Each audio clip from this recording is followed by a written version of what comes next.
Graça e paz, amados, boa noite. Aqui quem está mais uma vez com vocês é o pastor Márcio. E vamos com mais uma palavra da célula de hoje, que Deus vai falar no seu coração mais uma vez, como eu creio que tem falado. Deus tem preparado palavras para nos fortalecer nesses momentos, os momentos em que temos que ficar às vezes trancado dentro de casa, com pouco acesso à rua, com pouco acesso às pessoas. Nada melhor do que ouvir uma palavra de Deus para que a nossa fé e o nosso ânimo seja renovado. Amém? Vamos orar para a gente começarmos? Deus, mais uma vez eu quero entregar a vida de todas as pessoas que estão ouvindo esta palavra, que o Senhor fale fortemente no coração deles, que eu diminua, mas que o Senhor cresça, que não seja eu falando, mas seja teu Espírito Santo trazendo uma palavra para cada um de nós. É o que eu te peço e agradeço em nome de Jesus. Amém. Essa palavra de hoje, ela fala sobre ter princípios para uma vida de vitória. Todos nós queremos ter uma vida vitoriosa. Se você não for uma pessoa vitoriosa, você conhece alguém que é vitorioso. Se você ainda não é, eu quero te dar algumas características de uma pessoa vitoriosa para que você seja vitorioso também. Eu primeiro queria ler em Josué, capítulo 8. Vamos ler alguns versículos em Josué, capítulo 8. E então disse o Senhor a Josué: não temas e não te espantes.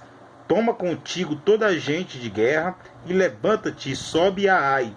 E olha que eu tenho dado na tua mão o rei de Ai e o seu povo, e a sua cidade e a sua terra. Farás, pois, a Ai e a seu rei, como fizeste a Jericó, e ao seu rei, salvo que, para vós, tomareis os seus despojos e todo o seu gado, põe emboscadas a cidade por detrás dela. E então Josué se levantou e toda a gente de guerra para subir contra Ai, e escolheu Josué 30 mil homens valorosos e enviou-os de noite.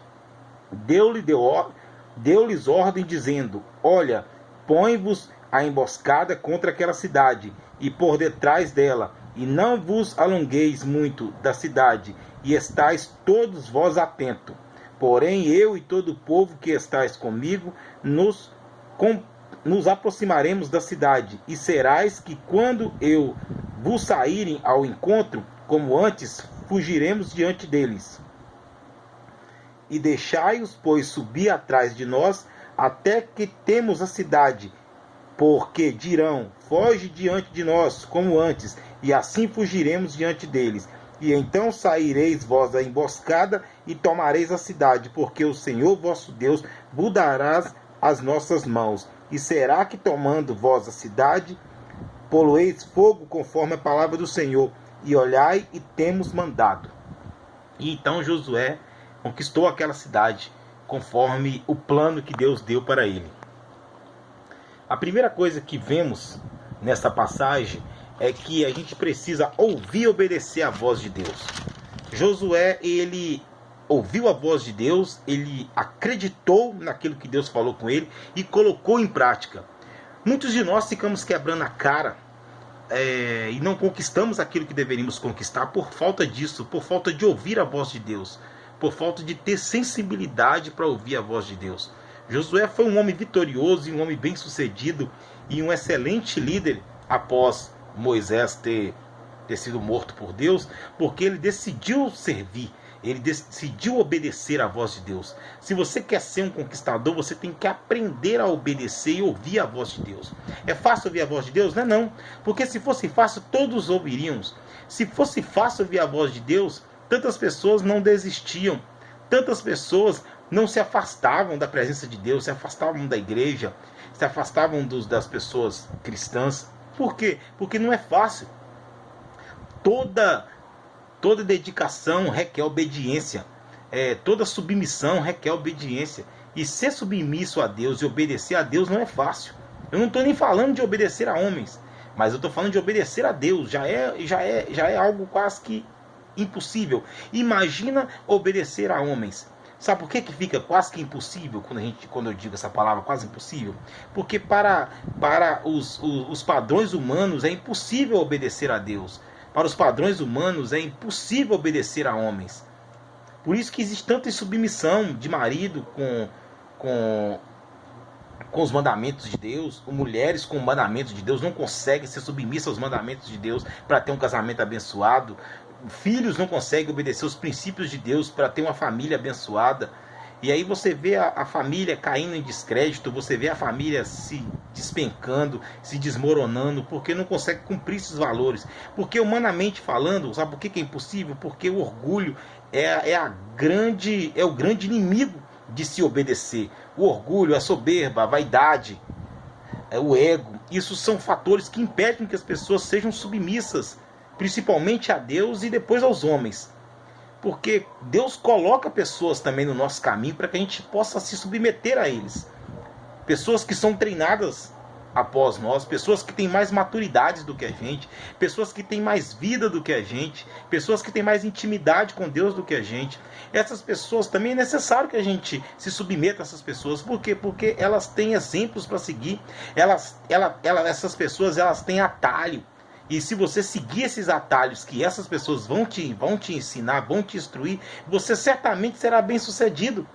Então você precisa obedecer e precisa se submeter. E a segunda coisa que eu quero deixar para você é trabalhar em unidade. Você vê que o povo trabalhou em unidade. Decidiu obedecer Josué, seguir o plano de Deus que Josué executou.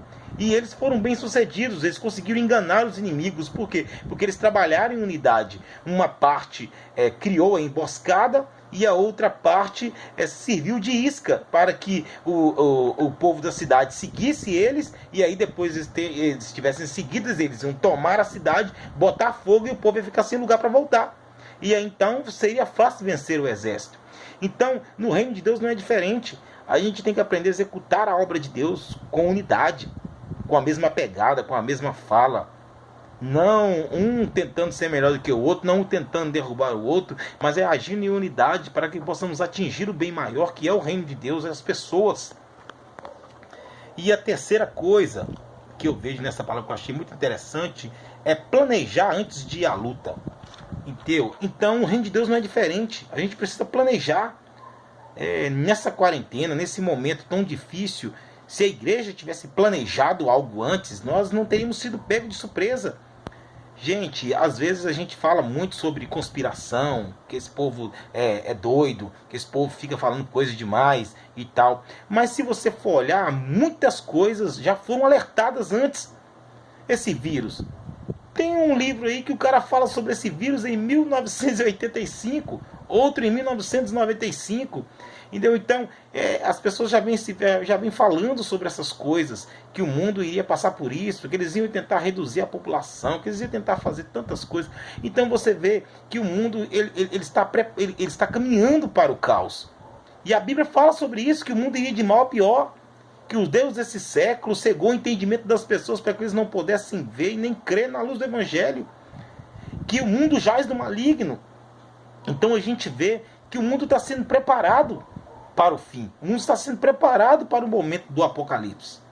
Então a gente não tem que ficar com a nossa esperança 100% nessa terra. Enquanto a gente estiver aqui, a gente tem que planejar, a gente tem que traçar metas, a gente tem que conquistar, tem que avançar, mas sempre entendendo que a nossa maior conquista, a nossa maior meta, e o nosso maior planejamento tem que ser no céu. Porque a nossa vida aqui, ela é um sopro.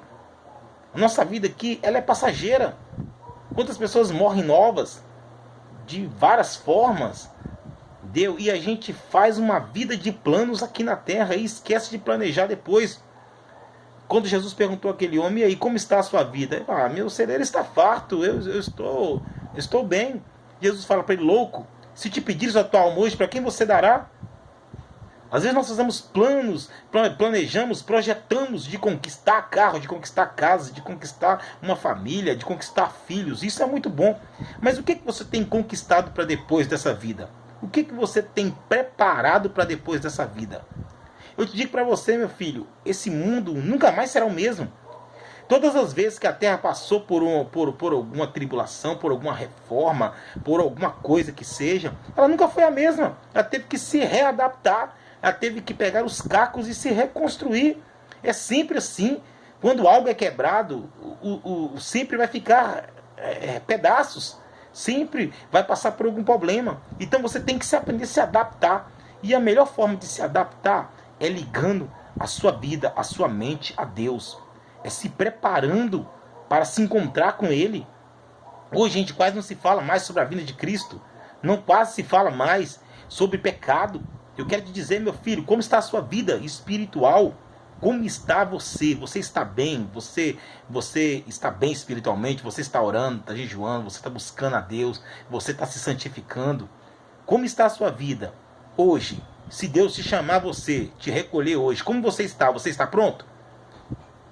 Se Ele decidir voltar hoje, você está pronto? Não adianta você ficar cheio, porque a Bíblia fala o seguinte: aonde está o seu tesouro, está o seu coração. Onde está o seu tesouro? No banco? Debaixo do colchão? Nos seus bens, na sua casa, na sua família? Os seus bens, é isso?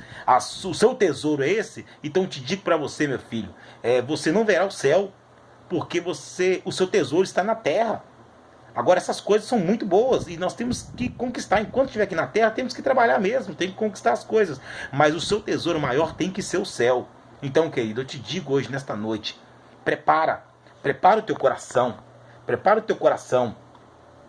ouve e obedeça a voz de Deus, trabalhe em unidade e aprenda a planejar para ir à luta, mas para ir à luta das coisas espirituais. Tire um tempo, eu sempre tenho falado nos meus vídeos, tire um tempo para planejar coisas espirituais, para planejar sua vida espiritual, para planejar um plano de amadurecimento espiritual. Faça uma faculdade, faça um curso de teologia. Hoje tem tantas formas de você estudar, de você se aperfeiçoar, de você buscar conhecimento. Tire um tempo para você ler a Bíblia, para você estudar ela.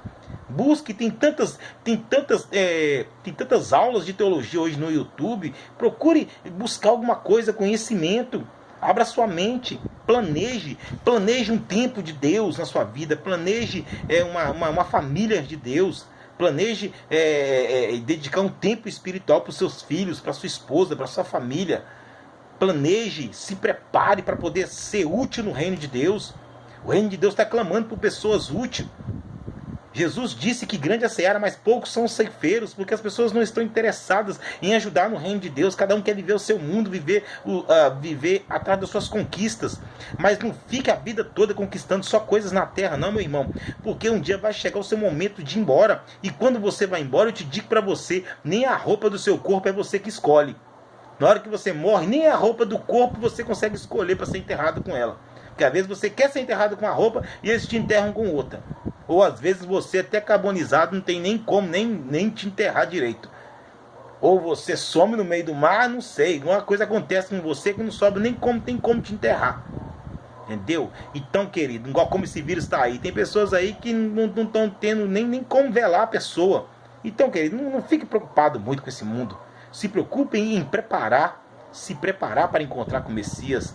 Sim, se preocupe em preparar para encontrar com o Senhor nos ares, no céu. Que Deus te abençoe, tenha uma família abençoada, tenha um dia abençoado, tenha uma noite abençoada. Que Deus abre com portas de bênção sobre a sua vida. E que Deus possa ser realmente o seu tesouro. Que o reino de Deus possa ser o seu tesouro. Que a obra do Senhor possa ser o seu tesouro. Um beijo no seu coração, que Deus te abençoe. Seja abençoado com essa palavra, em nome de Jesus.